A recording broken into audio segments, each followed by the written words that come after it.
Hi, this is Bobby Dietz with another monthly update from our ad agency and all about its growth and how we're making decisions of how to structure it.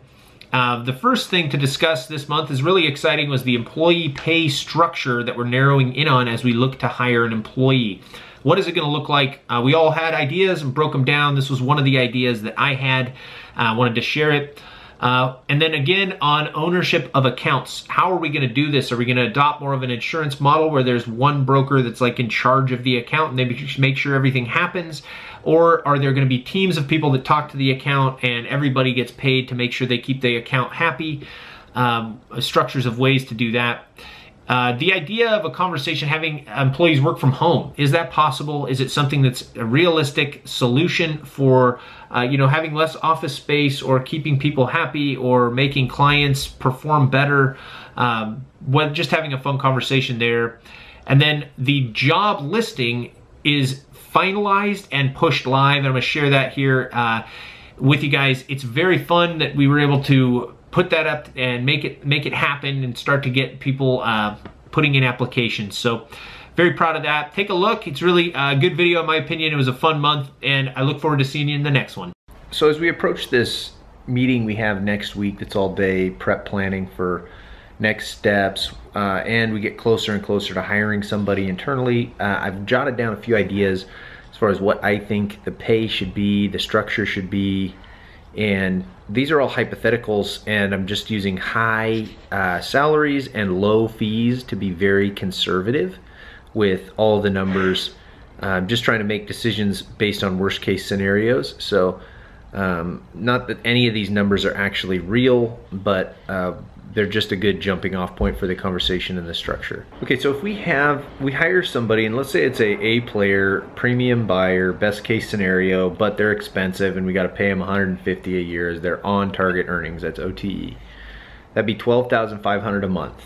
Let's say they're managing Google spend at $50,000 a month, and maybe the client's got another 50 on Facebook and another 50 on LinkedIn or whatever it is. But this particular buyer is just managing Google at $50,000 a month, and let's say the fee is 8%. That'd be $4,000. If that person was managing 8 Google accounts at the same rate and fee, that would be $32,000 gross for the company every month. Now if I take $32,000, the gross fee minus the pay to the employee, salary plus commissions, which we'll discuss in a second, the gross profit, if that's the right terminology, is $19,500 at a 60% margin, which is right where we probably need to be. I don't think we're going to be able to pay have 80% margins here and keep good buyers, because we keep hearing stories about people leaving because they're not treated right, they're not getting the attention to detail, and we really need to try and do everything we can to avoid having that happen to us as we grow. Our main strategy for doing that is good pay and not overworking. So this is the idea. If you're managing 8 accounts and at a minimum you're getting $1,000 an account as your salary, that is $8,000. That leaves a difference of $4,500 per month that you could potentially make to meet your on-target earnings. And if we've been consulted by a CPA that we've hired to that basically told us that bonuses is the best way to pay out commissions to avoid any kind of problems and arguments with employees about what they should be getting paid. The number one problem with companies is partner arguments. The second problem is commission arguments. So and he said bonuses is the best way to do that, because you either get the bonus or you don't. So that's what I've put into effect here.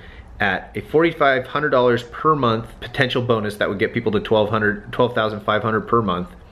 And if we pay that out quarterly, it's $562 bonus per account, and the quarterly bonus total would be $13,500. which would put them at their $150,000 income range. Now they could do 6 accounts instead of 8, and maybe if they're bigger accounts or the fee is better, whatever. These numbers can move. This is just a hypothetical situation, and maybe $150K isn't enough money, or maybe it's way too much money. I'm just trying to get good ideas of how to pay people. If we have a bonus structure, there could be things that get set every quarter to try and achieve, improvements in ROAS, or just flat out keeping the account and making sure the account is happy. Maybe that gets you your bonus.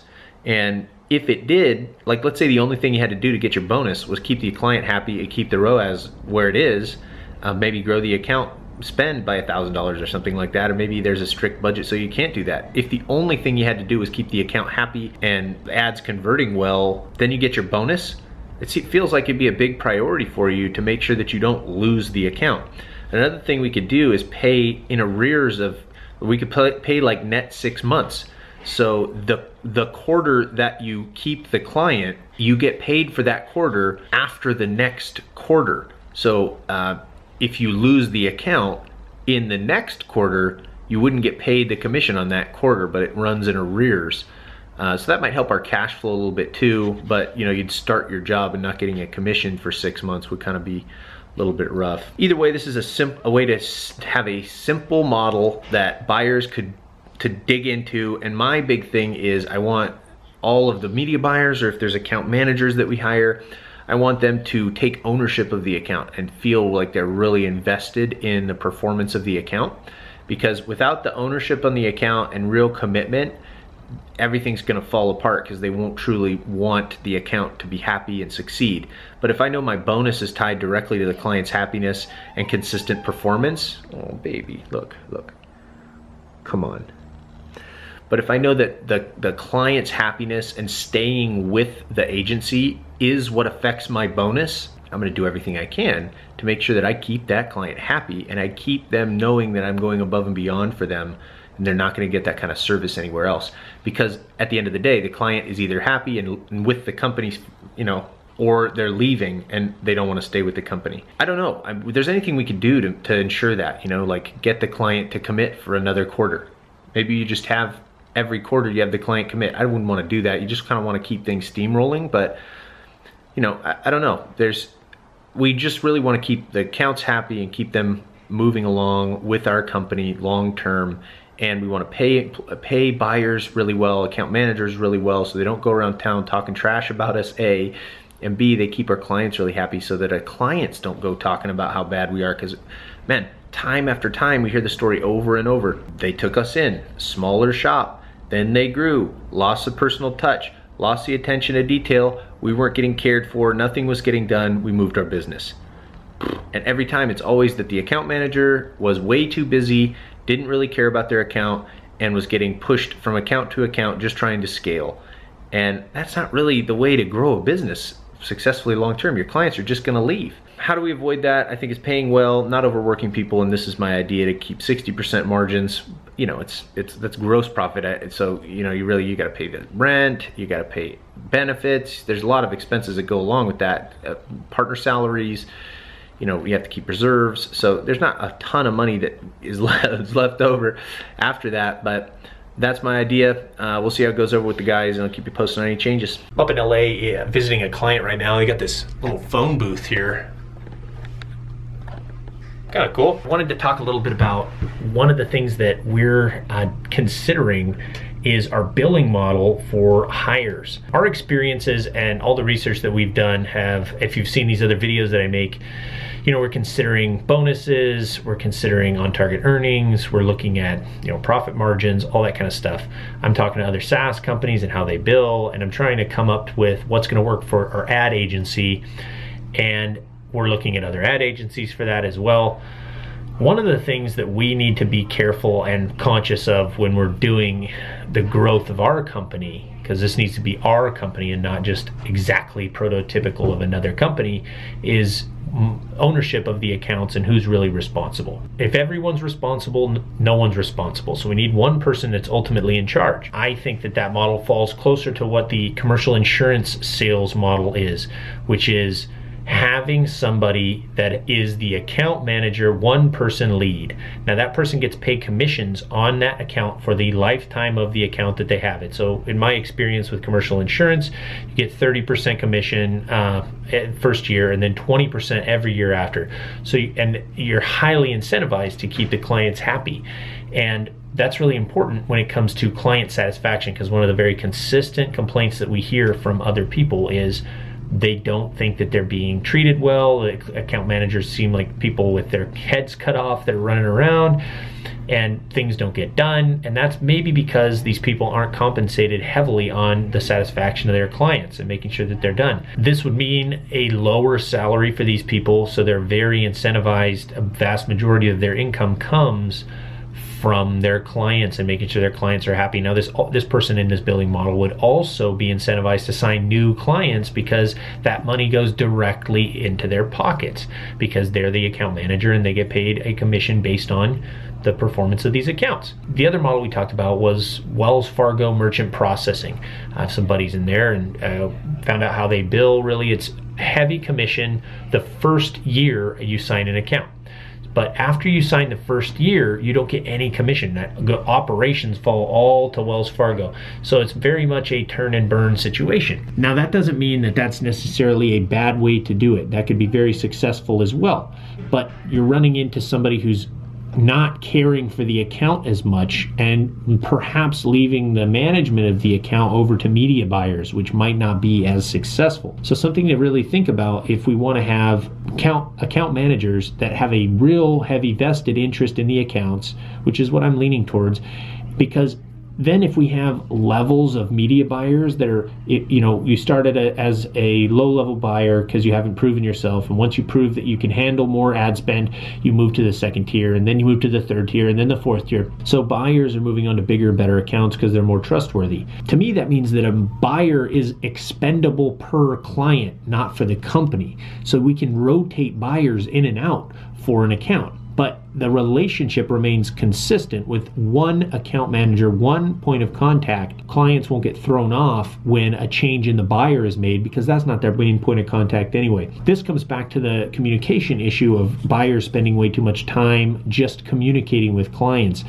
If we could have an account manager have a really good pulse on what's being done with the accounts through Monday or co-schedule, knowing all of the ads that are going up, everything that's being done, then they wouldn't have to meet with the buyers as much, because they would know what's going on, and they need to know what's going on, because that's how they're making most of their money, is by keeping this client happy. And if they don't know what's going on, the client is not going to be happy. And if things aren't getting done, the client's not going to be happy. So for me, it feels like a really good way to incentivize somebody to take ownership of the account and remain as a fixture in the client's relationship with the company long term. It also gets buyers out of communicating with accounts that I'm sure they would be very happy about. Unless there's really big accounts, I'm sure they would want to talk directly to the buyers, but this model is more directed towards our immediate growth. There is a concern that more of the Wells Fargo only first year commission payouts would be a better way to bring in more business, because you only get paid the first year, so you're constantly hustling, just trying to get as much money in, as much accounts in as you possibly can. We might lose some of that if we have account managers that are focused also heavily on client satisfaction. But my opinion for that, or argument for that, is let's just hire another account manager and keep all the accounts. They can go sign another account, and if let's say that somebody only wants to have 20 accounts that they manage. Well, if they sign 21, they could maybe offload another smaller account to some newer account manager. Or let's say they had all their book was the way they wanted it, but they still like prospecting, they're still getting leads in. They could just push those leads to other account managers and get a referral off of year one or something like that. There's ways for them to continue to prospect, make more money, but doesn't necessarily take away from their book that they're building. For me, it feels like if we can put people in a position where they can see themselves at a company for a really long time, 20 years, something like that, then we're putting ourselves in a position to have real longevity with accounts and have the company grow successfully, because people feel like they can make a career and make a life at our company. And that's what people do in commercial insurance, is they build a big book and then they stay with the company for a long time because they can see themselves making a lot of money and retiring one day. That's what people are shooting for there. Maybe we can do the same thing with this agency, and that's the models that we're debating between. Because before we were debating having an account manager and a team lead, which was managing the buyers. But perhaps the account manager could turn into a strategist and an account manager as well, and this person was in control of everything that was going on, more invested, paid more money. So we'll see. That's what we're talking about. My name is Bobby Dietz. Thanks for watching this video, hearing a little bit about our ad agency growing, and we'll see you in the next video. Jeff Bezos was talking about the number one work benefit for employees is don't set weekly hours and give them the option to work wherever they want. We have no minimum work hours. Like you don't have, and they can work anywhere they want. Here, like I think you could have like, hey, yeah, you need to work, but like it's on your own time. Like so that they only have to come into the office like half the time? Yeah, but they could work from home. I'm totally down with that. It just feels too like we would want to have them in the office at some point. Oh yeah. For the culture. I'm a person that wants them in here for sure. And buyers are different too, because it's not like they're out with clients. They're just doing ads, you know, like wear your pajamas. Get the ads up and make the ads fire, and that's what matters, you know? Yeah. I'm with that. Yeah, that's kind of the same thought. I was like, okay, 6 hours maximum a day, because, you know, you might have to work odd hours at night or something. But yeah, if it was like several days a week, you don't even have to come in, you know, but then 2 days a week you come in and we go over everything that's getting done and make a plan. And, you know, like if somebody has to be, I mean, we're in our 30s here. Like if somebody, and we're hiring people if they're in their 30s or 40s or whatever it is, if they have to have their hand held to do ad buys, like we got a bigger problem, you know? Allie works from home. Right, and she's a boss, right? So. And she has the office. They have the office in San Diego. I mean, for me too, like if we hired somebody from Carlsbad, and it would really be rough if they had to commute down here every day. Yeah. But if let's say they just wanted to get a chair out of the house or something, I'd be down to even pay for a WeWork so they could work close to home, get their stuff done, and then come in once a week or whatever it is. You know what I mean? Yeah, most ad agencies I'm aware of have time cards, so you log what you do all day, every day, which sounds like the worst thing in the history of the world to me. But something like that wouldn't be bad at all. Record their screen. Yeah. Like number one, it's like this is your work computer, please don't use it for anything else. Yeah. They could, but like, you know. So how would you watch all? I mean, if you could record their screen all day, what would you do? You just speed it up and watch their. Well, you're just making sure they're filling up the hours, right? And then like you could randomly go in and just like fast spot check. Just, Yeah. Watch it every day. Yeah. And if it feels like they're not like getting done, that's why when you start like, okay, let's do it. That's a great idea, actually, to record their screen and then spot check it to make sure that they're. I mean, that would at least solve the problem of like wondering if they're working. Yeah. You know what I mean? Right. Yeah. So, and if they're doing really good and very efficient and not on their screen much, they could probably handle more work and get paid more money for doing more too. Try to figure out how to grow with employees that gotta work Saturdays sometimes to manage ads or fix stuff and can't have normal hours, and it's all. Like, dude, if they're on. Yeah, if they're on Slack. Oh, if they're on a commission, yeah, which I think they would need to be. Any buyer is gonna be money hungry. You got to satisfy that for sure. I mean, I think what's going to keep people around longer is feeling like they're a part of something that's growing. They're satisfied in their work. They enjoy it. They're challenged and encouraged and supported at the same time too. You know, like, are they achieving their goals? And are they, you know, that's what it would be for me. Is there a long-term vision for themselves? Can they see themselves doing this here for a long time? Are they making enough money?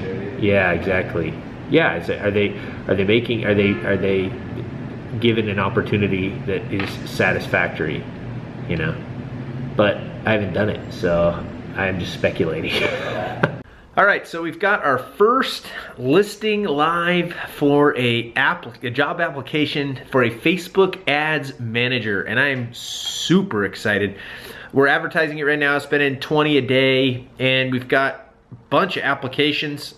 I haven't promoted it on my LinkedIn yet, and only one of my other business partners has. I'm waiting to keep the momentum going on the ads first, and then I'm gonna pump it after there's a few more applications, you know, make it look like there's a lot of people interested, you know what I'm saying? It's exciting, man. We took a long time drafting what we were looking for exactly, and you know, how we wanted to come across. The listing, the job listing itself is not that light. It's rather straight to the point and direct.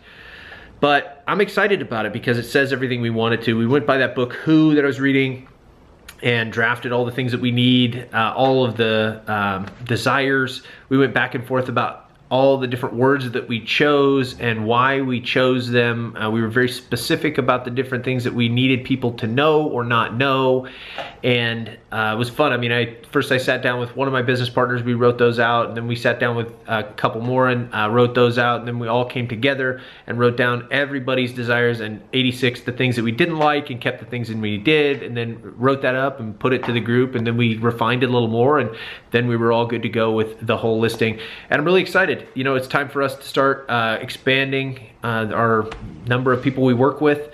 We're getting some great opportunities for clients. The company's growing really fast, and to meet our goals, we need more people, and we're hoping that we can scale quality. It's not gonna be an easy thing to do, but we're trying to be better, even though being different is better than better. So like, we went back and forth on a few things. Like, in here you won't see that there's anything about copywriting, and that's on purpose because we didn't want people that were extremely good at copywriting. We want people that are extremely good at ROAS.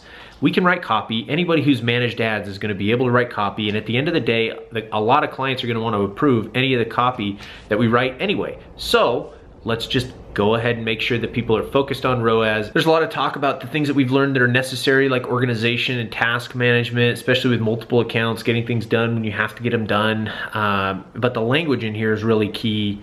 And it talks right at the top about our core values. So anybody who's innovative, committed, confident, collaborative, and passionate is the type of people that we're looking for. If they're just right at the beginning, if they're not interested in that, then they're not really for us. So trying to set a tone and move forward, keeping in mind all the things that we're putting in place to build the company.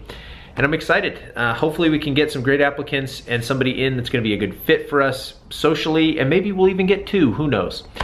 Anyway, thanks for watching this video. My name is Bobby Dietz, and we'll see you in the next one. Today's an exciting day. We've got a bunch of applications coming in for our job listing for a Facebook ads manager. And we're trying to figure out now what we're gonna make our interview process. I read the book Who, so I've got a good idea of what I need to do in terms of like asking questions and qualifying to try and find A players. But we also wanna make sure that we qualify people with their skill set as ad managers and not just have them tell us what they can do. So one idea is, if they don't have the Facebook Blueprint certification, to have them take the Udemy prep test. That'll basically, it's pretty much the same exact questions. It's like 10 bucks, and they can take it, and that is gonna tell us really quickly whether we have a good buyer in front of us or not. The questions in the blueprint are like, you know, in this situation, what would you do as the Facebook buyer? Or if this is the goal for somebody that's trying to get more conversions and this is their budget, what kind of campaign goal would you set up? Or how many ad sets would you need? Or how many ads? That's gonna give us a good idea if they know what they're talking about or not, really, really quick. Another idea is what my business partner wanted to do, which I thought was a pretty cool idea. He wants to take a campaign and set it up like a dummy campaign, and he wants to set it up with like honeypots or booby traps or purposeful errors to see that this person can find what those errors are and identify them and tell us how they would fix them. I thought that's a pretty cool idea. A little bit more work than setting up just a Udemy class that's already made, but I'll take it. I mean, it's a good idea of how to test someone's skills to see if they're gonna be able to onboard a new account with errors, make changes, and then tell us what changes they would make and why. Pretty good example. So we got two ideas there of what we should do. We gotta organize all that stuff this week and start interviewing these people, and I'm really excited.